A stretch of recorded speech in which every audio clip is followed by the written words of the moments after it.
حج کیا ہے؟ یہ حضرت ہاجرہ کی ادا ہے۔ یہ بی بی ہاجرہ جو اسماعیل کی ماں ہے، یہ اس کی ادا ہے۔ اور حج جو ہے یہ عقل سے نہیں ہوتا۔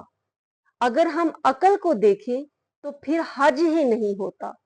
وہ لوگ جو عقلی دلائل مانگتے ہیں، ہر چیز کو سائنس، ٹیکنالوجی، عقل کی بنیاد پر پرکھنے کی عادی ہوتے ہیں، آج وہ جب حج کے ارکان ادا کرتے ہیں تو آج ان کی وہ عقل کہاں ہے؟ حضرت بی بی ہاجرہ رضی اللہ تعالی عنہا، ان کے پاس تو پانی نہیں تھا، بچہ تھا پیاس سے بلک رہا تھا، ماں تھی، بلکتا بچہ دیکھ کر وہ کیسے رہ سکتی تھی؟ پانی کی تلاش میں، بے آبو گیاں اس وادی میں، اس ریگستان میں، بے چینی اضطراب کے اس عالم میں، کبھی ادھر بھاگتی ہے، کبھی ادھر بھاگتی ہے، تاکہ پانی کے 2 گھونٹ مل سکیں اور میں اپنے بچے کے خشک لبوں کو تر کر سکوں۔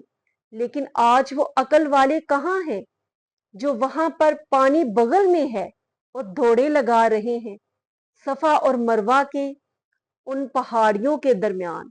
ان کے تو بغل میں پانی کی بوتل ہے اور وہ دوڑے لگا رہے ہیں۔ یہ عقل تو نہیں، یہاں عقل کا تو نام و نشان نہیں، یہ تو عشق کی ادائیں ہیں جو وہ ادا کر رہے ہیں۔ اب وہاں پر پتھر کے وہ پلر کھڑے ہیں، ستون کھڑے ہیں، نظر کچھ نہیں آ رہا، لیکن وہ حاجی پتھر اٹھا اٹھا کر اس پلر کو ماری جا رہے ہیں، حالانکہ وہ ایک بے جان ستون کھڑا ہے، اس پہ نہ کوئی تکلیف نہ کوئی ضرب اثر کرتی ہے۔ وہ عقل کی باتیں کرنے والے، وہ دلیلیں مانگنے والے آج وہاں پر کیا کر رہے ہیں؟ جبکہ نظر کوئی چیز نہیں آ رہی اور اس پتھر کو ہی پتھر مار رہے ہیں۔ یہ کیا ہے؟ یہ عقل نہیں ہے، یہ عشق کی ادائیں ہیں۔ اور محبت اور عشق کی جب بات آتی ہے وہاں پر عقل ختم ہو جاتی ہے، عقل ناکام ہو جاتی ہے۔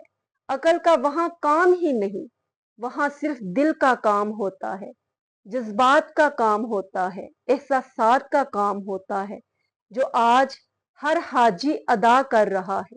اور اللہ رب العزت ہر گئے ہوئے اس مسلمان بہن اور بھائی جو بھی گئے ہیں سب کے حج کو قبول اور منظور فرمائے۔ لیکن واصف علی واصف بڑا خوبصورت فرما گئے کہ حج عقل سے، پیسے سے نہیں ہوتا، حج محبت سے ہوتا ہے، دل سے ہوتا ہے، عشق سے ہوتا ہے۔ اور حج جو ہے وہ اللہ کے لیے ہوتا ہے، اور جہاں اللہ مل جائے وہیں حج ہوتا ہے۔ اور کچھ ایسے بے حضور لوگ ہوں گے جو گئے تو اللہ کے گھر ہوں گے، لیکن وہاں جا کر بھی انہیں اللہ نہیں ملتا، اور کچھ یہاں پر موجود ہو کر بھی اللہ رب العزت کو پا لیتے ہیں اور اس کا قرب حاصل کر لیتے ہیں، اور ہوتے وہ یہاں پر ہیں اور پہنچ وہ ادھر جاتے ہیں۔ یہ ہوتا ہے عشق، یہ ہوتی ہے محبت، اور یہ ہوتی ہے قرب الہی کی طاقت۔ مولانا حضرت شقیق بلخی رحمت اللہ علیہ، وہ 1 سال حج کی تیاری کرتے ہیں، اور ان کے ساتھ اور بھی بہت سے لوگ جو ہیں وہ تیار ہو جاتے ہیں کہ شقیق بلخی جو ہیں وہ حج کا فریضہ ادا کرنے کے لیے جا رہے ہیں، ہم بھی یہ سعادت حاصل کرتے ہیں کہ ان کے ساتھ جاتے ہیں۔ اور جب سب انتظام ہو جاتا ہے، قافلہ تیار ہوتا ہے اور جس دن جانا ہوتا ہے تو حضرت شقیق بلخی رحمت اللہ علیہ جانے سے انکار کر دیتے ہیں۔